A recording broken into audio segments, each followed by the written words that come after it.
fazer um projeto que nunca tinha passado pela minha cabeça, que era o de criar um tênis com a assinatura do Sneakers BR. A gente tinha praticamente 10 meses dessas primeiras reuniões até a data em que a gente estava prevendo que ia acontecer o lançamento do tênis. Menos de 10 meses, na verdade, se contar o período de aprovação do projeto, então a gente tinha, sei lá, 8, 7 meses. E a gente precisava criar numa tacada só. E aí o Fabrício me ligou dizendo assim, traz o máximo de referências que você puder para a gente tentar criar esse tênis junto. O modelo estava escolhido, era o Air Max One, buscar uma inspiração da cultura brasileira, que fosse uma coisa única, que não fosse clichê, não fosse a mesma história de sempre, com a mesma paleta de cores, os mesmos temas. Eu vou daqui montar umas referências de imagens que ele ficou caçando na internet, em livro, em revista, e eu fui para um mercado de artesanato em Recife, na verdade a Casa da Cultura, que fica no centrão lá, que era um presídio antigo e hoje funciona como um mercado de artesanato. E eu comprei literalmente uma mala de coisas, assim, desde estátua do lanceiro, de caboclo de lança, até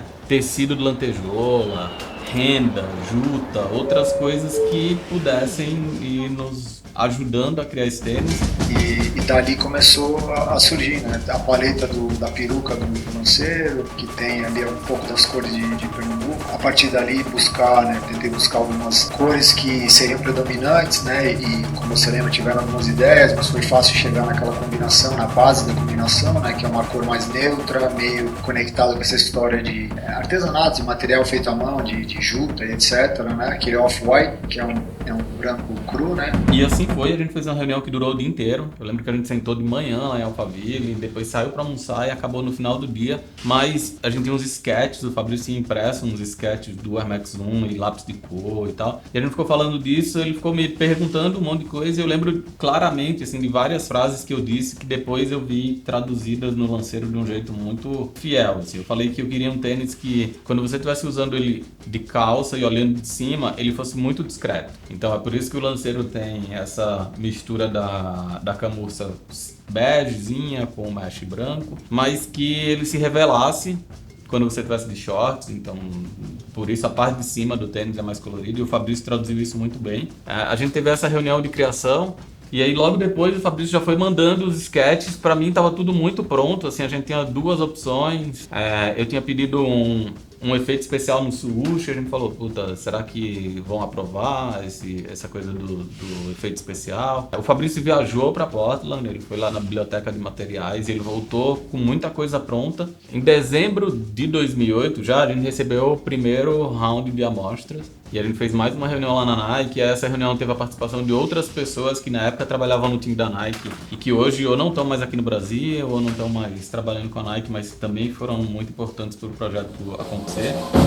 A primeira impressão que eu tive do tênis é que eu já tinha gostado muito, mas que eu achava que tinha muitas coisas para resolver, assim. A gente tem um sample dessa época em que um pé direito é completamente diferente do esquerdo, exatamente porque a gente não tinha muito tempo de ir e voltar da Ásia com as amostras, então tinha que ser tudo no menor número de samples possível. E o Chris, quando olhou a primeira amostra, ele falou, tá pronto.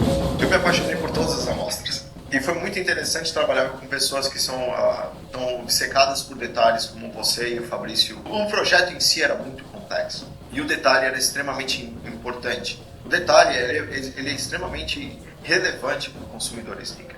Eu lembro bastante da primeira amostra, eu falei, é isso, Tô pronto para o lançamento. E eu e o Fabrício não, a gente achava que tinha um monte de coisa para corrigir, que era legal, mas eu não gostava do cadastro de bolinha. O primeiro cadastro de bolinha era branco, na verdade, depois ele virou esse cadastro de bolinha com a base preta. As bolinhas do começo aqui do colarinho do tênis, elas se destacavam e eu levei esse primeiro sample e o Fabrício falou, usa lá que ninguém vai ver, mas usa pra gente ver que defeitos o tênis pode ter. E um deles era que as bolinhas destacavam e a gente corrigiu isso. No segundo round de amostra, o tênis já chegou completamente pronto. Ele falou, é isso, tá pronto para lançar, é só produzir.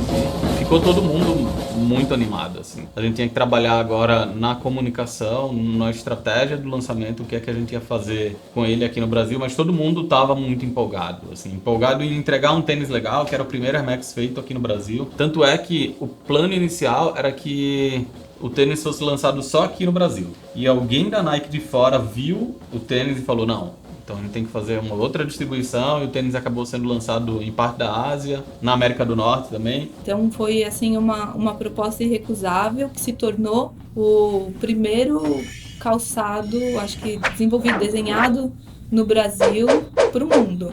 E a gente começou a ter os primeiros problemas, entre aspas. O primeiro deles foi um vazamento que ninguém esperava do tênis via Japão, da Atmos ter anunciado o tênis com uma história que não era a história do lanceiro real.